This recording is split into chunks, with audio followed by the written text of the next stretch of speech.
Bien, alors ce qu'il faut retenir de ce petit montage sur les jeux Android que vous venez de voir, c'est que, à l'exception de Real Racing 3, donc il se pourrait que ce soit la faute du jeu après tout, hein, peut-être qu'il est mal optimisé, je sais pas, mais à part ce jeu-là, tous les jeux fonctionnent nickel et le système de mapping des touches est un bonheur. À ce niveau-là, rien à dire. On va passer à un autre montage, celui des émulateurs, mais avant de me lancer dans un petit montage, je vais vous montrer un petit peu toutes les consoles et vous parler un petit peu des performances, etc. Je voudrais quand même insister sur une petite chose, c'est l'utilité de pouvoir masquer la barre du bas, et je vais l'illustrer en jouant à un jeu sur, par exemple, le Game Boy Advance. On va prendre Super Mario Advance, on peut prendre n'importe lequel, hein, ça marche avec tous. Hop, tac, voilà. Bien. Donc là, je joue avec le jeu et la barre virtuelle en bas. On peut voir, hein, si j'appuie voilà, sur la barre, les icônes apparaissent. Donc vous voyez, là j'ai à peu près un petit centimètre de bouffée dans le bas de l'écran. Mais là où j'attire votre attention, c'est sur la barre noire sur le côté. Comme vous pouvez le voir ici, elle fait 1,5 cm à peu près. Hein. Vous voyez, j'ai quand même une bonne largeur entre la bordure de l'écran et les graphismes. Et si je masque la barre, bien sûr, je gagne en hauteur, mais aussi en largeur, puisque regardez, la barre a presque diminué de moitié. Non, elle a diminué de moitié même, elle est 2 fois plus fine, ce qui fait que je joue à la Game Boy Advance quasiment en full screen, quoi. C'est énorme. Regardez, je vais la remettre, la barre. Tac. Regardez la taille de l'image. Regardez bien. Et maintenant, je l'enlève. Tac. Vous voyez, l'image est quand même quasiment 15% plus grande, quoi. Donc, bien vu JXD, c'est une excellente idée de votre part d'avoir permis de masquer cette barre. Et d'ailleurs, je vais jouer à tous les émulateurs maintenant sans la barre. Donc maintenant que je vous ai montré ça, bah, on va commencer à jouer. On va commencer par les consoles les moins puissantes et finir évidemment par les consoles les plus puissantes, ou en tout cas les plus complexes à émuler. Allez, c'est parti.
Voici Rupture Farm. Ils disent que c'est la plus grosse usine de production de viande sur Oddworld. Je travaillais ici. Enfin, en réalité, j'étais un esclave, comme tous les autres.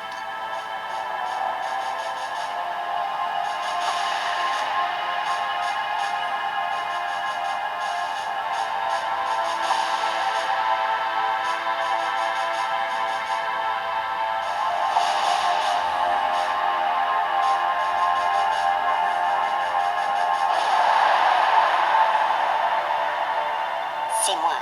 Je m'appelle Abe. J'ai été élu employé de l'année. Maintenant, je ne suis plus qu'un tas de viande. Tout ça parce que j'ai rencontré le patron le plus terrible du monde, Moluc le Glucon. Ma vie entière a basculé en un seul jour. Une nuit, je travaillais tard à Rupture Farm.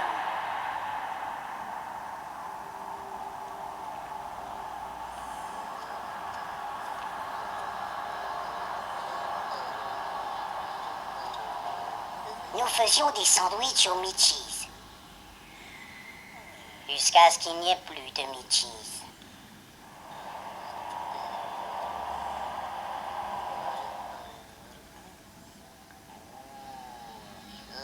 Nous faisions encore des tartes aux paramites. Et aussi de délicieux gâteaux au scrab.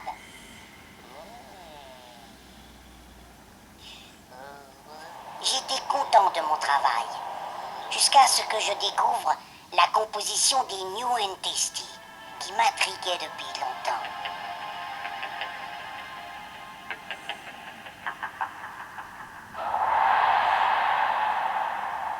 Mais ce que je découvris me terrifia.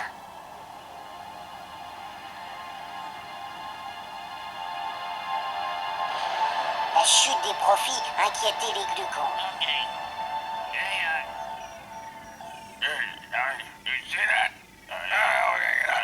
Et même les ventes de paramites et de scrap s'effondraient.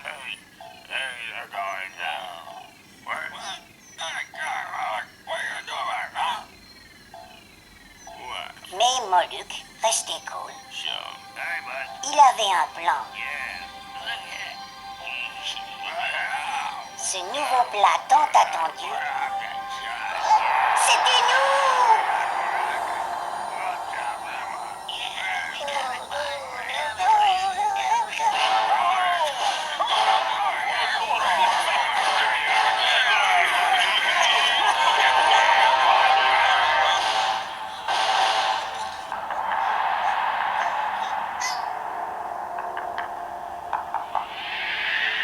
Il fallait que je m'échappe. Il fallait que je sois libre. Et je ne savais même pas que mon destin était tracé. Je t'en prie, tire-moi d'ici!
What happened?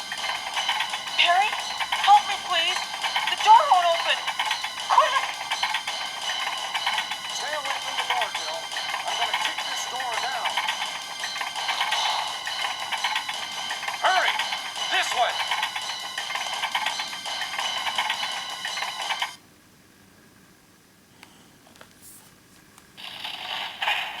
Oh, Barry! That was too close. You were almost a Jill sandwich. You're right. Barry, thanks for saving my life.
ma réponse. Ah, tout à fait remarquable.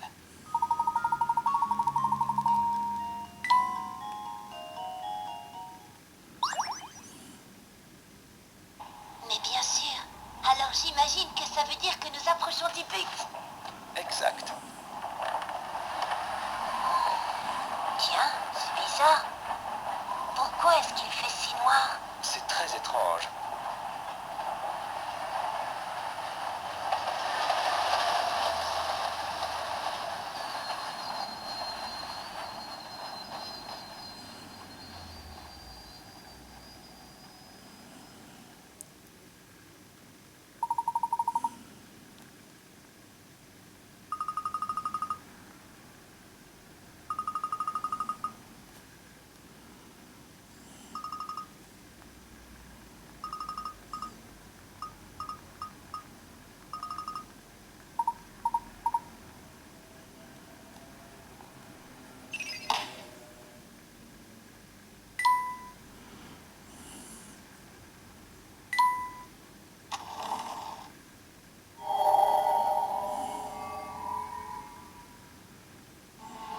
Cet endroit me donne la chair de poule. Je peux comprendre. Moi, je ne vous quitte pas d'une semelle.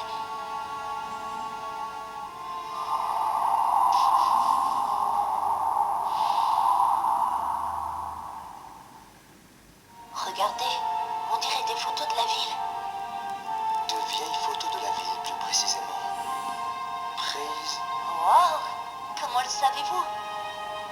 Ah, mais oui, vous êtes archéologue. Vous connaissez tout. Voyons, Luc, ne me dis pas que tu avais oublié. Alors, nous devrions nous dépêcher.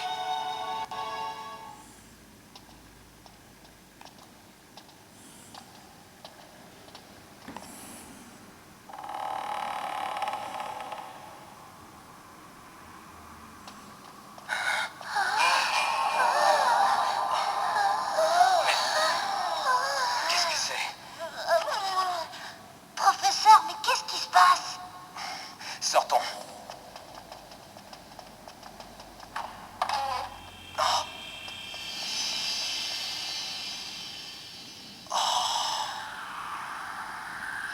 Incroyable.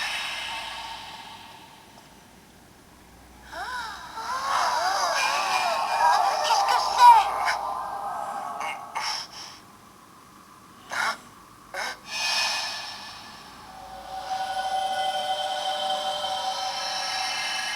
Mais enfin, que se passe-t-il ici?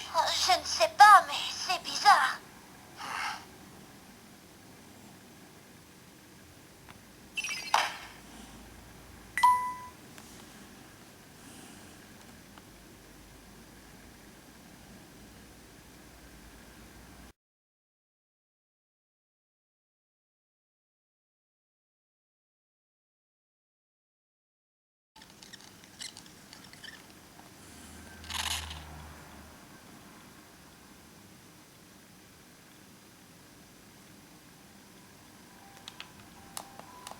Les idées.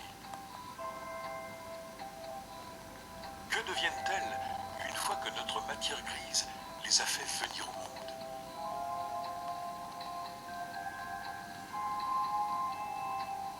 Elles s'envolent comme des ballons dans la brise estivale, puis elles viennent titiller nos cordons cérébilicaux, ces adorables petites connexions qui relient nos cerveaux à l'imagisphère. Là, elles se rassemblent, grandissent, interagissent et s'épanouissent pour former un nouveau monde.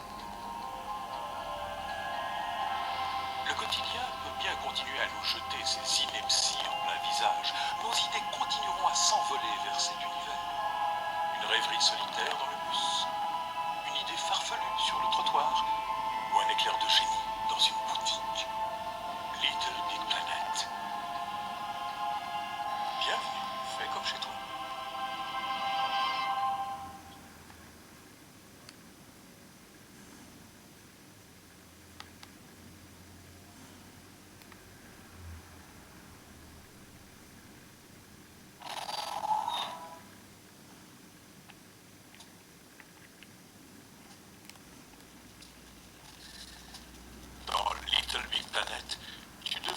plus adorable des Sackboys. Oui, c'est toi. Le pad analogique est ton instrument de déplacement. Il te transporte à travers les niveaux, à la vitesse que tu veux. La faculté de sauter assez haut pour défier la gravité, même brièvement, est un accessoire indispensable dans Little Big Planet, et c'est la touche action qui le permet.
Voilà, comme vous avez pu le constater, cette petite bête s'en sort plutôt pas mal niveau émulation. Tous les émulateurs tournent à peu près en full speed et sans trop de bugs, à l'exception vraiment de l'émulateur PSP, mais je pense que c'est beaucoup plus la faute de l'émulateur que de la console, puisque par exemple Loco Loco s'en sortait pas mal quand même. Les autres jeux, bon, j'en ai essayé plusieurs, je vous en ai montré que 2 sur PSP, mais malheureusement tous les autres que je possédais ne bootaient pas. Donc, ou alors ils se bloquaient, ils frisaient au bout de quelques instants. Donc il y a encore du boulot sur la PSP. Pour tout le reste, si vraiment vous êtes fan de rétro gaming, foncez. Cette console est vraiment top à ce niveau-là. Il n'y a vraiment rien à dire là-dessus. Alors, avant de vous donner mon petit verdict final, mon avis, est-ce qu'il faut l'acheter ou pas, etc., une petite comparaison que beaucoup de gens m'ont demandé de faire après avoir vu la première partie, c'est comparer cette console avec le Wii U Gamepad. Donc voilà le Wii U Gamepad. Hop. Ok. Alors vous m'excuserez pour les reflets, il fait sombre et j'ai été obligé de braquer une lampe. Mais voilà, donc niveau taille, la JXD est un petit peu plus petite quand même. Je dirais qu'il y a 2 cm en largeur, 1 cm en hauteur et 2 bons centimètres en épaisseur à l'avantage de la JXD. La Wii U Gamepad est beaucoup plus grosse. Par contre, elle est peut-être plus ergonomique vu qu'elle a des reliefs travaillés sur le dessous, alors que évidemment chez JXD, à part juste de petits bourrelets sur les côtés ici, c'est relativement plat et sans relief. Donc on est quand même encore sur un produit qui joue la carte de la mobilité, alors que le Wii U Gamepad est une manette de console de salon, donc qui peut se permettre d'avoir un peu d'embonpoint. Par contre, ce qui est un peu regrettable, et ça vous l'avez certainement remarqué, c'est que si cette console est plus petite que la Wii U Gamepad, en revanche, l'écran de la JXD est plus grand que celui de la Wii U Gamepad. Là, Nintendo aurait peut-être pu essayer de gagner un petit peu de place sur les côtés, en haut et en bas, et nous mettre un écran un petit peu plus grand. Autre chose, l'écran ici est résistif, ici il est capacitif. Encore un point sur lequel Nintendo aurait peut-être pu faire des efforts. Par contre, après, au niveau des sticks, évidemment, on ne peut pas s'empêcher de remarquer que le positionnement est différent. Et le même, pardon, excusez-moi, non, c'est exactement le même positionnement. On a les boutons ici qu'on retrouve un petit peu là. Bon, ici, il n'y a pas de boutons, ici, on en a. Bon, ça, c'est un peu particulier parce que bon, il y avait les choses un peu imposées par Android. Mais sinon, vraiment, c'est une disposition assez similaire. Si la caméra avait été ici au milieu, on aurait quasiment eu exactement la même chose. Les sticks sont un peu mieux quand même. Chez Nintendo, ils sont plus souples, plus doux. Ils sont un petit peu plus raides. Sur la JXD, ça enlève rien à leur précision, mais bon, clairement quand même, au niveau finition, on est quand même un petit cran au-dessus sur la Wii U Gamepad. Donc, bon, c'est pas du tout les mêmes produits, mais il y a beaucoup de gens qui m'ont dit « Oh, la disposition des boutons, la taille, etc., ça fait penser à la Wii U Gamepad. » Bah, c'est pas faux, comme vous pouvez le voir, il y a effectivement beaucoup de similitudes. Donc voilà, je pense que ce petit comparatif méritait d'être fait. Bon, eh bien, il est temps de conclure hein, sur ce produit, la JXD 7800D. Donc, est-ce que, selon moi, ce produit mérite d'être acheté? Est-ce que ça vaut le coup de mettre entre 130 et 180 euros selon les boutiques pour ce produit? Eh ben, si vous êtes fan des jeux Android, oui. Oui, mais à condition de ne pas la payer trop cher, je dirais pas plus de 150. Si vous êtes fan de rétro gaming, là en revanche, vous pouvez y aller à 180 euros puisque cette console fait le taf, mais alors à merveille. Tous les émulateurs passent nickel, à l'exception de la PSP. Bon, il y a 2-3 petits bugs encore aussi sur Nintendo 64, mais vraiment rien qui vous empêchera de jouer dans de bonnes conditions. Donc ce produit est un produit intelligemment conçu, vraiment super sympathique, et à un prix qui reste quand même assez abordable. Donc si vous avez un doute sur ce qu'il faut demander à Noël cette année, bah, la JXS 7800D serait à mon avis un excellent choix. Un petit mot bien sûr sur la comparaison avec la Arcos Gamepad 2, puisque je pense que ceux qui veulent ce genre de produit risquent quand même vachement d'hésiter là-dessus. Pour avoir vu les deux produits, alors j'ai pas joué personnellement à la Gamepad 2, mais j'ai eu beaucoup de retours de gens qui eux l'ont eu entre les mains, voire même l'ont acheté, l'ont testé pendant plusieurs jours. Donc de ce que moi je retiendrai, à mon avis, il faut voir la Gamepad 2 d'Arcos comme une tablette qui fait console. C'est vraiment conçu comme une tablette très fin, avec du Bluetooth, des choses comme ça. Alors que la JXD serait plutôt une console de jeu, c'est conçu comme une console, c'est épais, il y a eu un travail de fait vraiment sur la prise en main. Ils n'ont pas essayé de faire quelque chose de fin alors qu'ils l'avaient fait par exemple sur la 7300B. Ils sont revenus à quelque chose de plus console vraiment. Donc pour moi la JXD 7800B c'est une console qui fait tablette. Là où la Gamepad 2 est une tablette qui fait console. Ça peut sembler identique, ça peut sembler être la même chose mais pas tout à fait dans la pratique. Par contre, par exemple, JXD s'est posé la question, la barre noire en bas, bon bah pour une tablette c'est très bien, mais pour une console ça fait chier, donc comment est-ce qu'on peut faire pour que ce soit plus un problème? Ce sont des questions que chez Arcos on ne s'est pas posées. Donc si vous avez envie d'une tablette et que vous voulez qu'en plus elle permette de jouer à des jeux, bah, mon avis ce serait de prendre une Gamepad 2 d'Arcos. Par contre, si vous en foutez de l'aspect tablette, ce qui vous intéresse c'est vraiment l'aspect console, pouvoir jouer aux jeux Android et aux jeux rétro avec des contrôles physiques, alors là par contre, pas d'hésitation, la JXD 7800B est clairement le meilleur choix. Voilà ce que je pouvais dire sur la 7800B, j'espère que cette vidéo vous a plu. La prochaine fois on reviendra sur une console de merde. Donc eh ben, écoutez, abonnez-vous à la chaîne si vous voulez pas rater ça. En attendant, eh ben, je vous souhaite bonne bourre. Salut les gars.